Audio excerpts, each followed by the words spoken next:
জাহের আলবির পরকীয়ার জন্য যে তার স্ত্রী নিজের জীবন শেষ করে দিল, এই জন্য জাহের আলবি কিয়ামতের দিন আল্লাহর দরবারে আসামি হবে কিনা?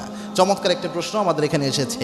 দেখেন, জাহের আলবি এই যে একজন নায়ক সম্ভবত নাকি নাট্যকার আমি জানি না, এই ছেলে তার সম্ভবত যেটা হয় এই মিডিয়া পাড়ায় যারা মানুষকে বেশি ভালোবাসা শেখায়, কেমনে জামাই বউর ভালোবাসা ডেভেলপ করতে হয়, ম্যাক্সিমাম এদের দেখবেন নিজের ঘরের বউ থাকে না, অথবা নিজের ঘরের কোনো শান্তি নেই, নিজেই ফ্যামিলির কেয়ার করে না, ম্যাক্সিমামদের অবস্থা দেখবেন। কারণ ভালোবাসা মানুষকে শিখাইতে যায়, এমন ভালোবাসা বিলাইয়া দেয়, মানুষকে এত শেখায় নিজের খবর নাই কোনো, এরকম এক অবস্থা হয়।